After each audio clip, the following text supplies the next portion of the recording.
स्वामी रामदेव, जी हाँ, स्वामी रामदेव आज हमारे साथ जुड़ रहे हैं। इसलिए जुड़ रहे हैं क्योंकि बहुत बड़ी खबर उन्होंने अपने ग्रुप के बारे में दी है। जी, ग्रुप के बारे में यानी पतंजलि ग्रुप के बारे में कि 30,000 करोड़ का टर्नओवर हो गया पतंजलि ग्रुप का वित्त वर्ष 2020-21 में। स्वामी जी, स्वागत है आपका।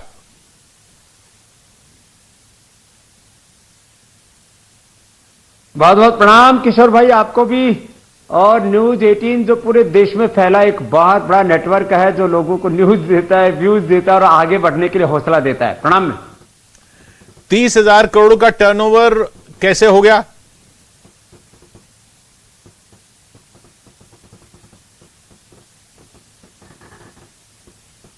पुरुषार्थ से हमने काम किया, और जब पुरुषार्थ करते हैं तो अर्थ आता है, उसको परमार्थ में लगाते गए, करोड़ों लोगों का विश्वास बढ़ता गया।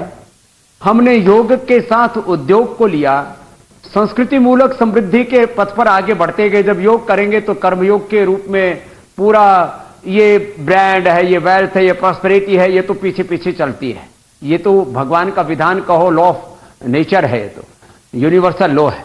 तो ये उस प्रवाह में ये सिलसिला आगे बढ़ता गया। हम योग करते गए, कर्मयोग करते गए, साथ साथ में योग आयुर्वेद पर और अपने सनातन ज्ञान परंपरा पर नूतन अनुसंधान करते गए। आप मेरे यहां सामने देख रहे हैं, 100 से ज्यादा ये research and evidence based medicine हमने तैयार कर दी। और दाएं बाएं आप देख रहे हो, हमने न्यूट्रास्यूटिकल्स का एक नया संसार खड़ा कर दिया। और इसका मकसद एक ही है, विदेशी कंपनियों के एकाधिकार को, उनकी प्रभुता को तोड़ना और उनकी आर्थिक और सांस्कृतिक लूट और गुलामी से देश को बचा के आत्मग्लानि और आत्मविस्मृति के स्थान पर आत्मगौरव का भाव भरना। तो स्वदेशी है, सात्विकता है, रिसर्च एंड एविडेंस बेस्ड पूरा काम है। राजनीति में बोलते हैं लोग, काम बोलता है, हम कहते हैं यहां तो कर्म की ही हम पूजा करते हैं, कर्म को ही धर्म मानते हैं। और मैं योग धर्म को तो मैं कहता हूं इस समय का ये सबसे बड़ा युग धर्म है, ये सबसे बड़ा मानव धर्म और सेवा धर्म है। बस इस रास्ते पर चलते गए और ये पूरी कायनात खड़ी हो गई मेरे भाई किशोर जी। जी अच्छा, ये बताइए कि ये आपका, ये तो बिजनेस की बात हो गई ना, तो ये बिजनेस आपका कौन चलाता है? आप योग गुरु हैं, जहां तक बाकी लोगों को पता है और सब समझते हैं कि आप योग गुरु हैं। आचार्य बालकृष्ण जो हैं वो आयुर्वेद का काम देखते हैं। ये बिजनेस कौन संभालता है? आपने रुचि सोया को एक्वायर किया, रुचि सोया दिवालिया कंपनी थी, उस दिवालिया कंपनी को एक्वायर करने के बाद उसमें टर्न अराउंड किया। बड़े बड़े MBA लगे रहते हैं ना इस सब काम में, आप क्या कौन है?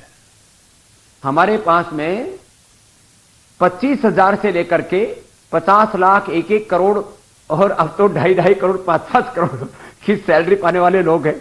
अब ये सारे रिसर्च के काम के लिए देखो, ये है ना, अब ये पहले विदेश में काम करता था, अमेरिका में, और लेकिन दिल से भारतीय था। कहां कहां सेवा करते थे वहां, और फिर आकर के वो न्यूयॉर्क में, न्यू जर्सी में जलेबी खाने आता था। मैंने कहा तू यहीं आ जा, यहीं जलेबी खा ले। तो इसको अमेरिका से ज्यादा बड़ा पैकेज दे दिया। हमारे ऐसे साइंटिस्ट हैं, 500 साइंटिस्ट हैं, अलग अलग प्रोफेशनल्स हैं, पूरी professional corporate governance, corporate working है, पूरा वर्किंग कल्चर, प्रोफेशनल मैनेजमेंट होते हुए, कॉर्पोरेट पूरा सिस्टम होते हुए भी स्पिरिचुअलिटी उसकी सोल है, उसकी आत्मा है। और सब लोग पूरी ईमानदारी से काम करते हैं। इसीलिए तो आप देखो कि एक दिवालिया कंपनी को 16,318 करोड़ का टर्नओवर करके 1,018 करोड़ का उसमें एबिटा क्रिएट करके हमने लोगों की पूरी भ्रांति तोड़ डाली। लोग कहते थे एक कमोडिटी कंपनी को कैसे चला पाएंगे सन्यासी लोग, और कैसे उसमें प्रॉफिटेबिलिटी ला पाएंगे, बैंकों का पैसा कैसे लौटा पाएंगे, शेयर धारकों का विश्वास कैसे जम पाएगा। वो सब का सब, जैसे हमने विदेशी कंपनियों का शीर्षासन कराया था, तो इन जो सो कॉल्ड, जो अपने आप को नीति निर्धारक मानते हैं, कर्णधार मानते, पुरोधा मानते हैं कि हम ही ऑक्सफोर्ड, हार्वर्ड, कैम्ब्रिज, स्टैनफोर्ड और बिजनेस स्कूल में पढ़ के आए हैं, ब्रिटेन से, हम ही IIT, IIM से पढ़े हैं, हम ही चलाना जानते हैं बिजनेस को। ऐसा नहीं है। आप यदि शिद्दत से काम करते हैं, ईमानदारी से काम करते हैं, आप अपना कर्म कीजिए पूरी ईमानदारी से। उसके लिए जो रिक्वायर्ड नॉलेज है, science and technology, innovation, invention है, युग धर्म के अनुसार अपने आप को ढालते रहिए, आगे बढ़ते रहिए। अच्छा, नहीं, मैं सिर्फ ये जानना चाहूंगा कि बिजनेसमैन आपको ना कहा जाए, ठीक है, लेकिन बिजनेसमैन जो होते हैं वो तो उनको नीचा तो ना देखा जाए।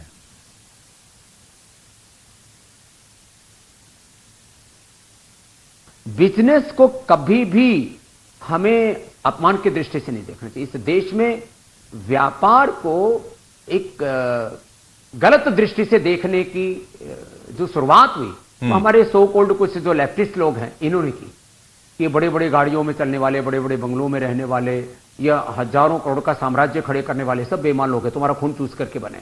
जबकि जो बिजनेसमैन है वो जॉब क्रिएट करते हैं, वो समृद्धि को बढ़ाते हैं, वो रचना धर्मिता के साथ में लोगों के जीवन में खुशहाली लेकर के आते हैं।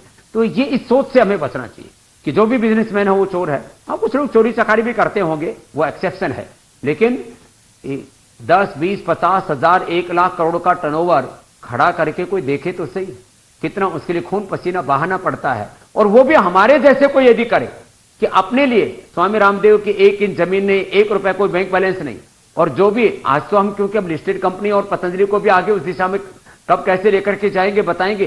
सामूहिक समृद्धि के साथ साथ जो पतंजलि के पास में आएगा परमार्थ, लोगों को समृद्धि भी देंगे, जो शेयर होल्डर्स हैं उनको भी हम ऊंचाई पर लेकर के जाएंगे, उनका भी मुनाफा बढ़ाएंगे, सब कुछ करेंगे, लेकिन पतंजलि का जो भी अर्थ होगा वो परमार्थ के लिए ही होगा। ये सोच के साथ आगे बढ़ना, ये उस व्यापार में भी ये उपकार और उपचार की भावना से ये राष्ट्र की आराधना का, राष्ट्र सेवा का कर्म है।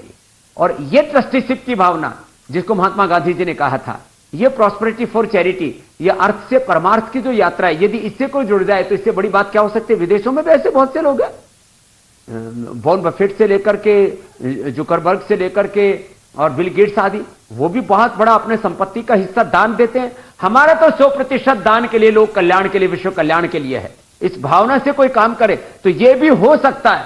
वो आज जमाना देख रहा है कि एक योगी किस तरह से आर्थिक और पारमार्थिक दोनों ही दृष्टियों से काम कर सकता है। उसका लाइव एग्जांपल है पतंजलि योगपीठ स्वामी रामदेव आचार्य बालकृष्ण किशोर भाई। तो स्वामी जी ये बताइए, ये तो रुचि सोया आपने एक्वायर की, दिवालिया कंपनी थी, वो लिस्टेड कंपनी थी, इस तरह से आप शेयर बाजार में आ गए, मतलब शेयर बाजार में लिस्ट हो गए। आपकी अपनी जो बनाई हुई कंपनी पतंजलि आयुर्वेद, उसको भी लिस्टिंग करने जा रहे हैं, उसको भी शेयर मार्केट पे उसके भी शेयर मिलेंगे?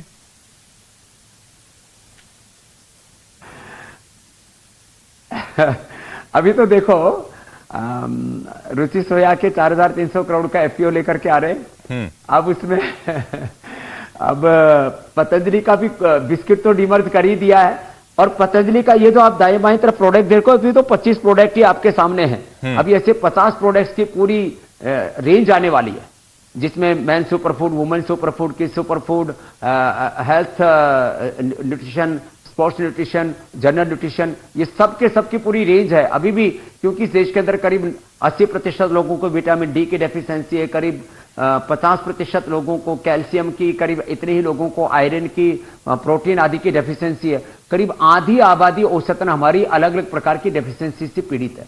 तो हम जो है ये तो हमने कर दिया है। आगे इसमें मैंने कहा पतंजलि को डीमर्ज किया एक तरह से। आगे पतंजलि का स्वतंत्र रूप से आईपीओ कब आएगा, उसको लिस्टिंग के लिए कब लेकर के जाएंगे, ये थोड़ी प्रतीक्षा के बाद आपको बताएंगे। वो भी तो एक बहुत बड़ी ब्रेकिंग न्यूज होगी, और वह भी आत्मनिर्भर भारत की। देखो, आत्मनिर्भरता, स्वदेशी और प्रॉस्पेरिटी फॉर चैरिटी, अर्थ से परमार्थ की जो हमारी यात्रा है, ये हमारी यूएसपी है। और रिसर्च एंड एविडेंस बेस्ड सारा काम, और इसके द्वारा भारत को विश्व की आर्थिक और आध्यात्मिक महाशक्ति बनाने का अभियान। तो अभी उसकी थोड़े दिन प्रतीक्षा कीजिए, वो शुभ घड़ी भी आएगी। तो ये इसमें जो पतंजलि आयुर्वेद है और पतंजलि की और जो कंपनियां हैं, जो मैं आज आपने जो बताया वो देख रहा था, जब आपने प्रेस कॉन्फ्रेंस की कि इतने करोड़ इसके, इतने करोड़ उसके, उसमें एक पतंजलि परिवहन भी है। ये परिवहन के ट्रांसपोर्ट का क्या काम है आपका?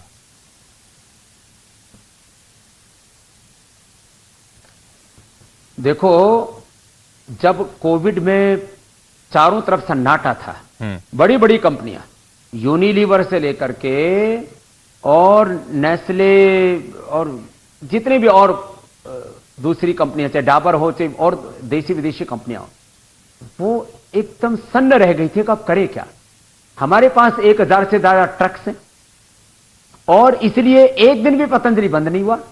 और यही कारण है कि हमने प्रगति के नए सोपान चढ़े, लोगों की सेवा भी की, क्योंकि उस समय एसेंशियल सर्विसेज में लोगों को घी, तेल, आटा, नमक के साथ साथ हमने अपनी औषधियों को भी सही वक्त पर पहुंचाया। कितने लोगों ने चाहे हमारी आलोचना की, पहली हमने research and evidence based medicine Coronil भी बनाया और उसको लोगों तक पहुंचाया और लाखों करोड़ों लोगों की जान बचाई हमने। तो इसलिए पतंजलि परिवहन ये भी एक बहुत बड़ी प्रक्रिया है कि आप कोई ब्रांड बनाना चाहते हैं तो आपके पास में क्या क्या होना चाहिए। आपके पास में नॉलेज होना चाहिए, आपके पास में इंफ्रास्ट्रक्चर होना चाहिए, आपके पास में रॉ मटेरियल की पूरी बैकिंग होनी चाहिए, 100% आपको प्योर रॉ मटेरियल मिल जाए, फिर मैन्युफैक्चरिंग कैपेसिटी होनी चाहिए, फिर आपके पास ट्रांसपोर्टेशन के लिए क्या इंतजाम है, सप्लाई चेन के लिए क्या इंतजाम है, आगे पूरा डिस्ट्रीब्यूशन सिस्टम, उसमें भी पूरे डिस्ट्रीब्यूटर से लेकर के आपके सेल्समैन से लेकर के उसके डेली रियल टाइम आपके पास डेटा आ जाए। वो आईटी कंपनी भी हमने बनाई है, उसका तो अभी हमने डेटा पूरा दिया ही नहीं था, वो भूल हो गई थी खाली लिखने में, ऐसी कोई बात नहीं थी। तो हमने आईटी कंपनी भी बना रखी है, रियल टाइम स्टॉक से लेकर के, इन्वेंट्री से लेकर के, उसके एजिंग से लेकर के सब कुछ हमारे पास में रियल टाइम सारा डेटा रहता है। इसलिए आज हमारी वर्किंग को हमने 99.99% 100% ट्रांसपेरेंसी के ऊपर ले आए हैं हम। तो ये खाली आप तो परिवहन का ही पूछ रहे थे, आईटी में भी हम आत्मनिर्भर हैं। आत्मनिर्भर भारत की सबसे बड़ी प्रेरणा है पतंजलि रुचि सोया। किशोर भाई, आपने महंगाई की बात की। महंगाई की जब जब बात होती है तो आपसे बार बार यह सवाल पूछा जाता है कि स्वामी जी, अब आपकी कंपनी तो हो गई 30,000 करोड़ की, लेकिन आपने यह भी कहा था कि पेट्रोल भी 30 रुपए का हो जाएगा, वो 100 रुपए हो रखा है। वो वहां पर वो आपने एक तरह से देश को वादा किया था ना। हाँ, ये बहुत अफसोसजनक है। हाँ, इसका मुझे अफसोस है कि वैसा ना हो सका। उसमें अब सरकार वाले ये कारण देते हैं कि जी कोरोना आ गया, बाकी जगह से टैक्स कम हो गया, तो फिर डीजल पेट्रोल पर टैक्स घटाएंगे तो देश कैसे चलाएंगे, देश को भी चलाना है और जो भी गरीबों की कल्याण की योजनाएं हैं उनको भी आगे बढ़ाना है। तो मैं इस बात से पूरी तरह तो सहमत नहीं हूं कि इतना ज़्यादा महंगा होना चाहिए, लेकिन हाँ जरूर टैक्स थोड़ा लगाओ, लेकिन लोगों से उतना ही पैसा लो जिससे, कहते ना, टैक्स तो ऐसा लेना चाहिए जिससे किसी का रक्त लेते ना तो उतना ही खून लेते हैं जिससे कि दोबारा बन जाए फिर महीने 2 महीने के अंदर। तो निश्चित रूप से डीजल पेट्रोल के पैसे, गैस के पैसे दाम बहुत बढ़ गए, उसको कम करना चाहिए सरकार को। एक संवेदनशील सरकार है, सबका साथ, सबका विश्वास, सबका विकास इस सरकार का संकल्प है। तो मैं आश्वस्त हूं कि सरकार जरूर डीजल पेट्रोल गैस आदि के दाम कम करेगी और आगे से कम बिल्कुल ना बढ़ाएं, क्योंकि देश में बहुत सारी चुनौतियां हैं इस समय और कोरोना के कारण से बहुत से लोगों की, करीब 50% लोगों की इनकम कम हुई है। अब उन लोगों का जितना ज्यादा हम सहयोग कर सकें, और अपने स्तर पर मैं तो आपको ये कह सकता हूं, आपने एक हमारा आंकड़ा सुना कि हमने दिव्य फार्मेसी का 850 करोड़ का टर्नओवर किया, जो दूसरी कंपनियों के साथ पूरी कंपैरेटिव में आपको करीब 500 प्रोडक्ट्स की लिस्ट भेज सकता हूं, जो रस, रसायन, भस्म, पिष्टिपाक, अवलेह, चूर्ण, वटी, जो भी रिसर्च बेस्ड औषधियों, एविडेंस बेस्ड औषधियों से लेकर के और ट्रेडिशनल जो मेडिसिन बनाते हैं, यदि मैं बाजार भाव पर बनाता तो 5,000 करोड़ रुपए का टर्नओवर होता साल का और करीब 4,000 करोड़ हर साल मुझे बच सकते थे। लेकिन हमने अपनी तरफ से जो हो पाता है हम करने की कोशिश करते हैं। आज भी हमारे पास जो गरीब लोग आते हैं, चाहे वो औषधि के लिए या योगाग्राम निरामय में, जहां मैं रेसिडेंशियल हम योग, आयुर्वेद, नेचुरोपैथी से ट्रीटमेंट देते हैं, हम अपनी तरफ से जितना बन पाता वो करते हैं। तो सरकार को भी निश्चित रूप से जरूर इस दिशा में कदम उठाने चाहिए। और वो काला धन नहीं आया, इतने लाख करोड़ की बात होती थी, उसका क्या हुआ?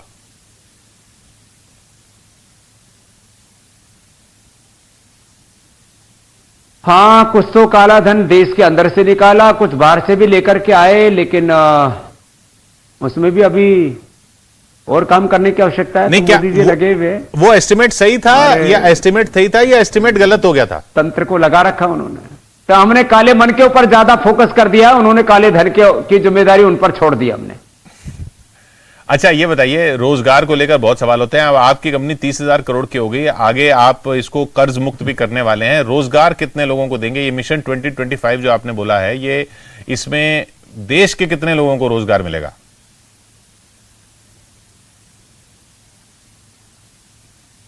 देखो, किसानों से लेकर के और किसानों से जुड़े हुए मजदूरों से लेकर के फिर आगे मैन्युफैक्चरिंग, डिस्ट्रीब्यूशन, फिर उसके साथ साथ में हेल्थ, एजुकेशन में और रिसर्च में, सब में मिलाकर के आगे हमारा सपना है कि हम आने वाले 5 सालों में कम से कम 5 लाख लोगों को प्रत्यक्ष परोक्ष तौर पर रोजगार दे सकें और उनके जीवन में स्वावलंबी, समृद्धि, खुशहाली ला सकें। बहुत बहुत शुक्रिया आपका स्वामी जी, हमसे बात करने के लिए। आपने कहा कि आपको योग गुरु ही कहें, योग गुरु तो कहेंगे ही, लेकिन बिजनेस अच्छा चल रहा है और ये इसमें एक बहुत बड़ा कॉस्ट आपका बच रहा है ब्रांड एम्बेसडर का, वो आप खुद ही हैं। बहुत बहुत शुक्रिया।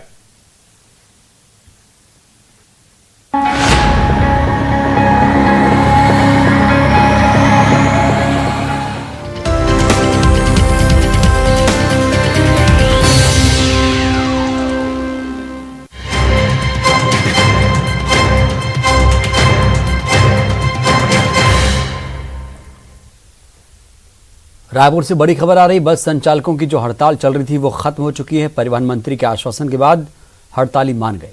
छत्तीसगढ़ यातायात संघ के अध्यक्ष ने जानकारी दी है। अनवर अली ने न्यूज 18 को जानकारी दी है कि हड़ताल खत्म हो चुकी है। किराया बढ़ाने की मांग पर मंत्री ने सहमति दे दी। मंत्री के आश्वासन के बाद फिर से कल से बसें दौड़नी शुरू हो जाएंगी, यानी कहा जा सकता है कि कल से सामान्य हो जाएगी बस सेवा। और जो लोग इंतजार कर रहे हैं बस सेवा का, उनके लिए राहत भरी खबर।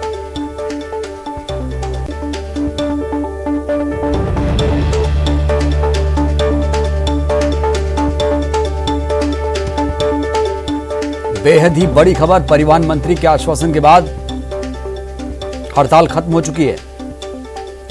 अनवर अली ने न्यूज 18 को जानकारी दी है कि किराया बढ़ाने की मांग पर मंत्री ने सहमति दे दी है। आपको बता दें, 40% किराए बढ़ोतरी की मांग यातायात महासंघ की तरफ से की जा रही थी। हालांकि मंत्री ने अब इसमें क्या पूरी मांगे मान ली हैं या कुछ आंशिक तौर से मांगे मानी है, ये देखना होगा। लेकिन कुल मिलाकर कहा जा सकता है कि उन्होंने हड़तालियों को मना लिया है। बसें जिनका स्ट्राइक के कारण रोक दिया गया था, जिसका संचालन बंद हो गया था, तो अब इनसे अनुरोध किया गया है। ट्रांसपोर्ट यूनियन के सारे पदाधिकारी, अध्यक्ष जी, बाकी के पदाधिकारी यहाँ मौजूद हैं। तो राज्य सरकार ने अनुरोध किया है कि आप संचालन प्रारंभ करें और आपकी मांगों पर सहानुभूतिपूर्वक विचार किया जाएगा। अब इसमें बड़ी प्रसन्नता की बात यह है कि राज्य सरकार पर भरोसा करते हुए और इन्होंने अपने जो इनका जो स्ट्राइक था, लगातार संचालन ये बंद जो करने की बात कर रहे थे, उसको इन्होंने अपने आह्वान को वापस ले लिया है और कल से बसों का संचालन प्रारंभ हो जाएगा। और जिससे जो राज्य के नागरिक हैं, जो बसों के कारण संचालन बंद होने से कठिनाई में थे, परेशानी में थे, उनकी ये कठिनाई दूर हो। मुख्यमंत्री भूपेश बघेल ने राज्यपाल अनुसुईया उइके से राजभवन में जाकर मुलाकात की। राज्यपाल ने मुख्यमंत्री भूपेश बघेल को शॉल और प्रतीक चिन्ह देकर सम्मानित किया। मुख्यमंत्री ने भी राज्यपाल को साड़ी भेंट किया। राज्यपाल ने सीएम भूपेश बघेल द्वारा प्रदेश में कोरोना से बचाव के लिए किए गए कार्यों की सराहना की। सीएम भूपेश बघेल ने इसके लिए उन्हें धन्यवाद दिया। राज्यपाल ने मुख्यमंत्री से अनुसूचित क्षेत्रों में नगर पंचायत की स्थापना के संबंध में आवश्यक सुझाव दिए। उन्होंने आदिवासी क्षेत्रों में उद्योगों की स्थापना और चंदूलाल चंद्राकर मेडिकल कॉलेज के संबंध में भी चर्चा की। और यहां रुकेंगे एक छोटे से ब्रेक के लिए।